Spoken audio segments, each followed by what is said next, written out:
o sea, prenderlo y rotarlo. Tras bambalina. Bueno, Federico, un gusto volverte a tener acompañándonos y, digamos, gozar de tu visión sobre los acontecimientos políticos. Digamos que esta semana, o al menos el titular de nuestra escaramuza hoy, tiene que ver con la corrupción en el gobierno de Gustavo Petro. Muchas noticias, digamos, alrededor de ese tema. Nuestra distinguida audiencia sabrá que, por ejemplo, el señor Racero, el senador, el congresista, se conocieron unos audios del man tratando de buscar puestos en el SENA, otros audios de Benedetti. Vamos a hablar un poquito de eso. Yo quería empezar, Federico, con una entrevista, ahí la estoy compartiendo, Silvio, con Gustavo Bolívar, que como ustedes saben, desde luego Gustavo Bolívar, hasta hace pocos días era el jefe de la prosperidad social, ¿no? De esta cartera, y pues desde luego ha estado en las noticias porque es un candidato o muy opcionado por el pacto histórico o no sabemos si por el pacto histórico, pero opcionado en las encuestas para la próxima elección. Yo quería empezar con esto, Federico. Quiero escuchar tu impresión de este primer clip, porque yo creo que Gustavo Bolívar es un personaje particular, dado que le gusta hablar con los medios y es muy cándido. Y aquí me encontré esta conversación con este señor que no es santo de mi devoción, ¿cómo se llama? El hijo de Dios Antonio Vélez. Sí, pero donde ya Bolívar, digamos, un poco liberado de las cadenas de estar en el gobierno, está hablando un poco más, está soltando un poco más la lengua, es interesante, y aquí habla entonces precisamente del tema de la corrupción en el gobierno Petro. Y yo siento que usted me está diciendo en esa respuesta, él y yo representamos dos costumbres o dos maneras de hacer política. Usted viene del liberalismo de Luis Carlos Galán, de cambiar las costumbres políticas y la lucha contra la corrupción. ¿Benedetti no? Benedetti es de una clase política que ha normalizado esas prácticas, pero que además ni siquiera ellos se consideran que lo estén haciendo mal, sino que son herederos de costumbres que vienen de décadas, sobre todo más en la costa. Y es que normalizan casi todas estas prácticas. No lo estoy disculpando por eso, simplemente estoy diciendo es cómo para ellos algo es muy normal y para nosotros es un escándalo, porque así vemos la política. Es como, ¿cuál es la visión con la que tú ves la política? Y ahora que, por ejemplo, lo veo trabajando activamente en el Ministerio del Interior, ahí, por ejemplo, si tú me preguntas, yo lo veo bien. ¿Por qué? Porque él se entiende con toda esa clase política del Congreso y sabe hacerlo. Nosotros no sabríamos, por ejemplo, nosotros no sabríamos hacer eso. Tú miras, pero y los cuatro... ¿Qué es normalizar las costumbres en la costa? ¿Comprar votos? ¿El escándalo de la UNGRD? ¿Qué es eso? No, el escándalo sí es corrupción directa. No, pero llamar a un tipo, pedirle un voto y venga, coloquialmente como hablan ellos. Yo lo he visto trabajar, porque una vez, antes de salir del DPS, fui a presentarle a la subdirectora que quedaba encargada y a pedirle que no me la fuera a cambiar tan pronto porque hay unos procesos en marcha y uno no sabe en una negociación de esas por un voto, venga, tómale, y uno no sabe quién llegue a parar allá y nos daña todo lo que estamos haciendo. Bueno, ahí está perdóneme ahí. ¿Qué tal qué reflexión te genera eso, Federico, ahí? A mí me gusta mucho escuchar a Gustavo Bolívar porque él no tiene filtro y dice siempre lo que piensa. Me recuerda como hablaba Pacho Santos también en su época de vicepresidente, que también decía lo que pensaba. Y lo que reconoce ahí Bolívar es que para lo que trajeron a Benedetti, no solo para el gobierno, sino en la campaña. Y subrayé acá, escribí una frase que él sabe hacer eso. Él lo sabe hacer eso que no sabían ellos, lo necesitaban, lo llevaron con esa intención a la campaña y hoy no está haciendo nada distinto de lo que sabe hacer Benedetti. Solo que ya les parece bien porque está jugando para el lado de ellos, pues. Entonces, en resumen, yo llamaría que esa etapa del gobierno es el doble rasero en general, ¿cierto? Tienen un doble rasero, no solo por el congresista rasero, sino que en la política usan el doble rasero para todos, ¿cierto? Benedetti sirve para hacer las cosas que le criticaban, pero desde que la hagan para ellos. Fede, perdóname, hay un ruidito, de pronto es tu micrófono, como un roce, no sé si lo notaste. Te escuché bien, pero hay como un ruidito. ¿Ahí mejor o no? Sí, creo que ahí se fue. No va a quedar quieto. Sí, es muy brutal lo que confiesa aquí, digamos, Bolívar, ¿no? Y es como lo que todos realmente sabemos, pero que son las cosas que no se deben decir en público y Bolívar las revela, ¿no? Por ejemplo, eso último que dice sobre la directora que él iba a dejar encargada del DPS. Por favor, Benedetti, en esas tramoyas, en esos torcidos que tú haces por teléfono, comprando votos y intercambiando favores por votos, déjame quieta a esta señora que la necesito para que me continúe ciertos programas que yo, ¿cierto? Que ya tenía. O sea, voy a ponerte, pongamos otro de una vez. Aquí está. Políticas son el cambio, ¿no? El cambio, el pacto histórico para el cambio.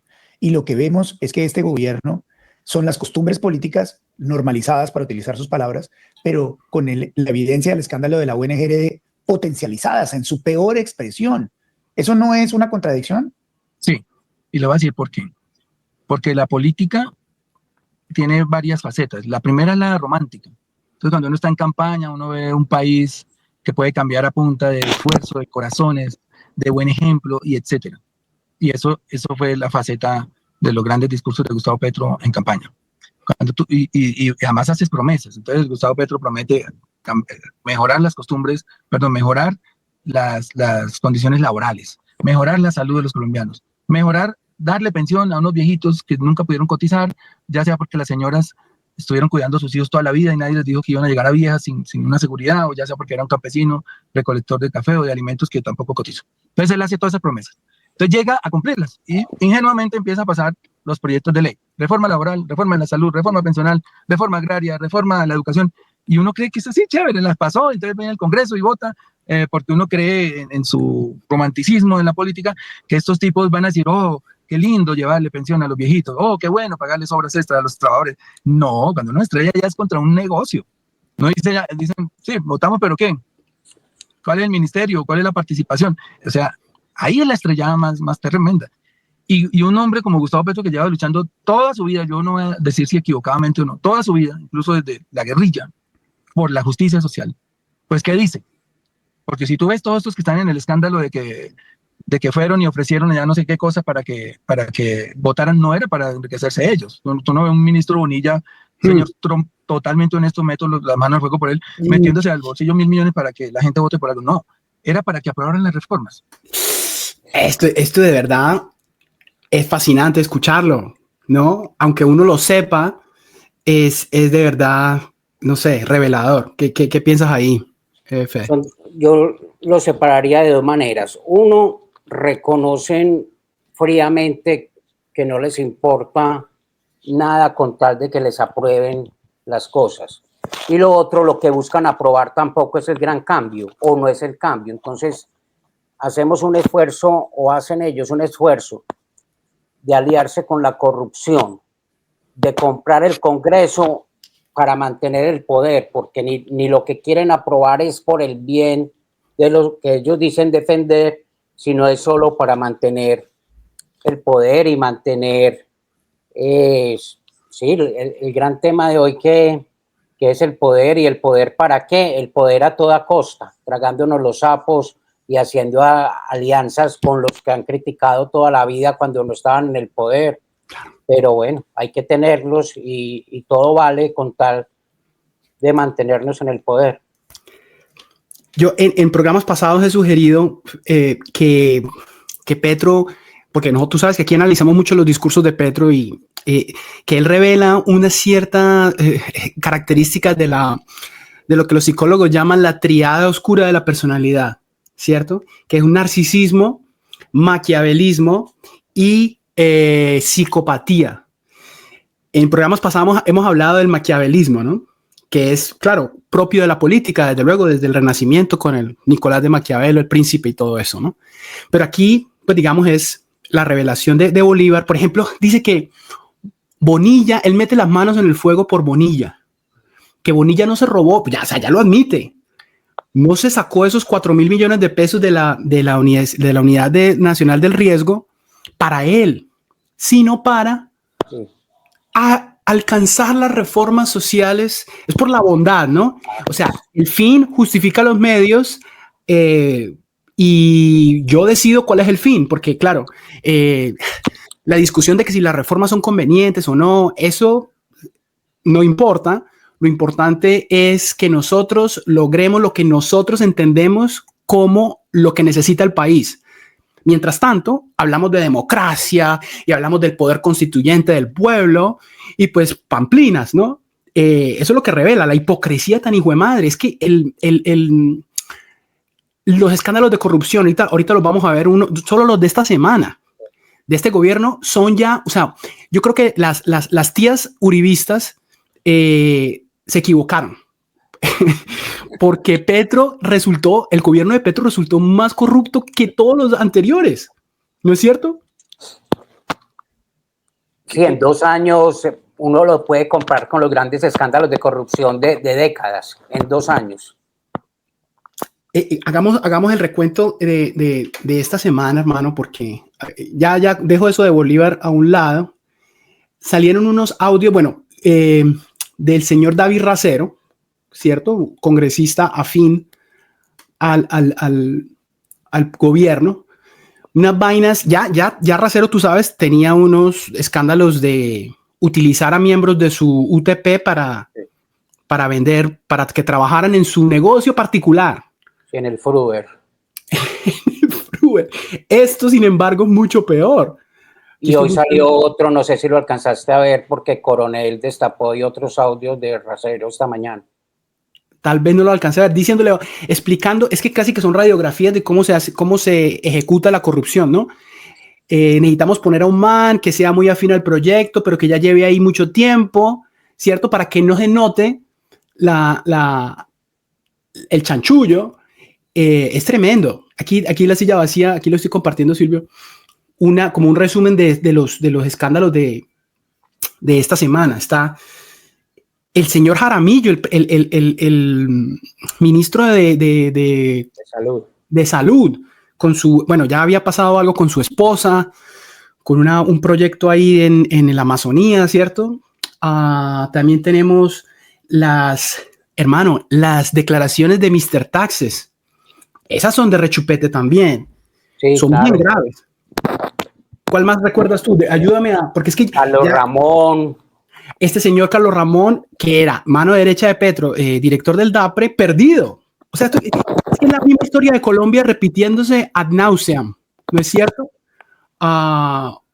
El otro, bueno, la señora, este fue muy grave, esto fue de las semanas pasadas, la exministra de Justicia, la señora Buitrago, Sí. Básicamente, claramente diciendo que Benedetti quería poner a una ficha suya como director del USPEC, ¿cierto? Isabel Zuleta también metida ahí. Isabel Zuleta metida. Es que, bueno, la otra que se me ocurre ahorita es la señora, la gomela esta, Vélez, Irene Vélez. Que estaba de embajador en Inglaterra. Hizo también un torcido para que le pagaran todos los días, para que la trastearan. Es que le pagaran el trasteo. Y yo me sigo preguntando, hermano, y aquí esta pregunta nos la hacemos todos los domingos.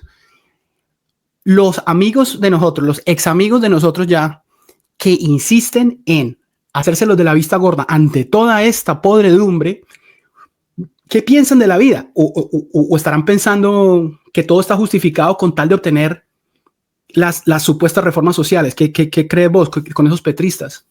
Sí, yo creo que yo he tratado como de buscar grandes etiquetas o categorías para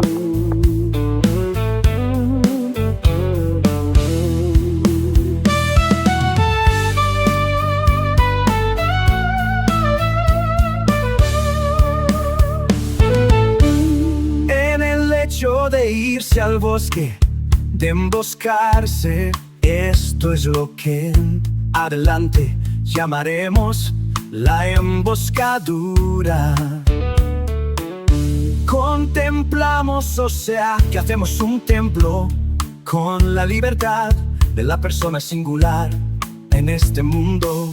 En la emboscadura. Somos una casa de letras, un lugar para encontrarnos en el claro.